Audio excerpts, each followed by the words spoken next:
Going to church.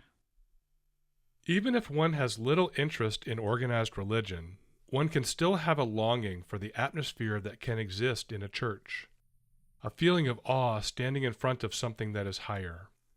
Is the experience of church really a true thing? The guide. The place is really only deep in yourself. That's the real place where you find God, not in any particular building or represented in particular edifices or pictures or symbols. It is only in you, in your way, in the way you experience life, in the consciousness that evolves out of the depths of your being that make the experience of God a living reality that permeates your everyday life, that does not separate it from everyday, so-called worldly life. Now, if anyone has a need to go to a certain place because he or she hears nice music and there is quiet, there is nothing to say against that. But beware of externalizing religion in that way, because that too may lead toward a way of error and may encourage the weakest points in a person. Going to a church is not a necessity. Some people may feel more inspired there, but it certainly is not a prerequisite for finding the truth of the divine spirit within yourself.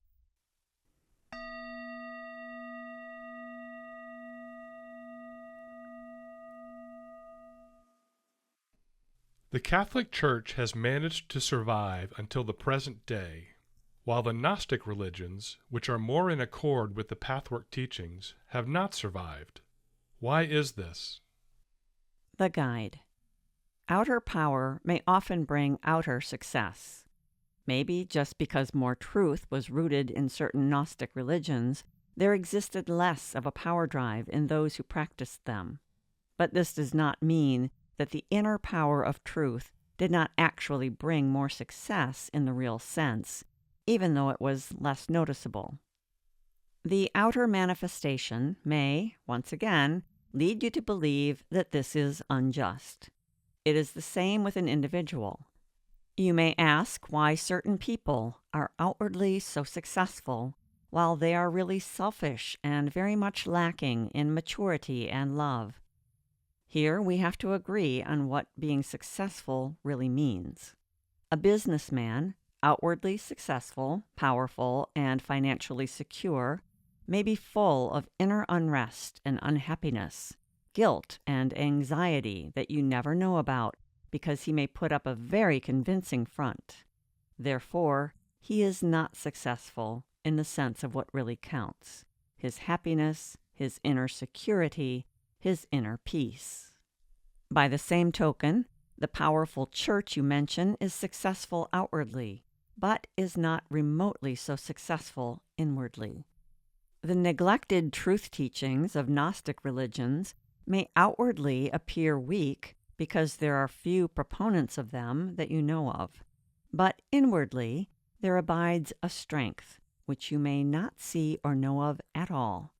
You may completely ignore the strong influence it has on the cosmic forces, an infinitely stronger influence of the few than of the many, notwithstanding the extent of the outer power a successful religion may have.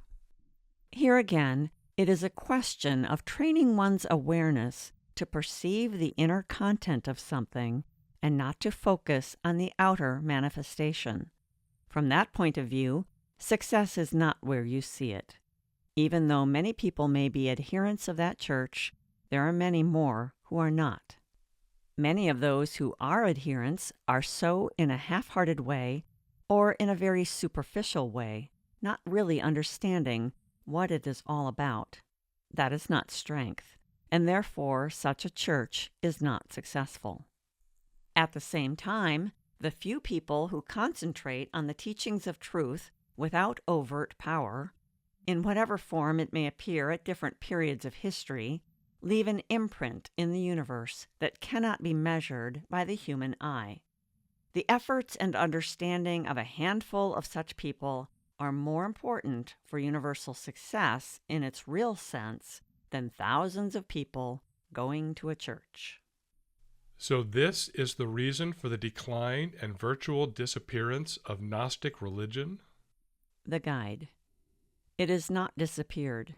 It has reappeared, and it is constantly reappearing in different forms. But the fact that it has to reappear proves that all truth always tends to be diluted and distorted by the masses who are not ready to understand it. So it thins out as the few who do understand it leave this earth and leave the heritage of such teachings in the hands of those who are often full of goodwill and intention, but cannot handle it in the right way. As time goes on, the truth becomes more and more rigid and therefore untrue. New channels have to be created, and the very same truths appear again in a new form, perhaps adapted to the civilization and characteristics of the particular period. There was no time in history when truth did not come through among certain people. It was taught and it spread, but the majority of humanity was still too immature to use it inwardly.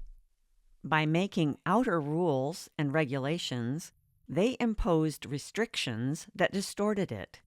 If you study the history of religion closely, you will see that all religions, including the traditional ones, contained the life spark of truth.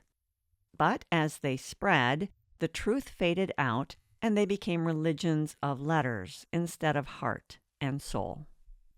Humanity does not understand the essence of truth or religion because it does not want to understand. It wants to lean on dogma and rule so as not to have to think, to face, and to make self-responsible decisions.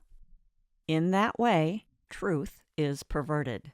This has happened since the beginning of time and will continue for some time to come. But as time goes on, each new manifestation of truth penetrates a little deeper and among more people whose souls are evolved enough to yearn for it. You will see that the truth is understood by many more people today than a few hundred years ago, or even only 50 years ago, even though not always in exactly the same terms. The spreading of certain sciences and of psychology has contributed greatly to this understanding. The essence and root of psychology, if you go deep enough, will always get to the psyche and reveal the essential spiritual truths as proclaimed by the few sages at all times.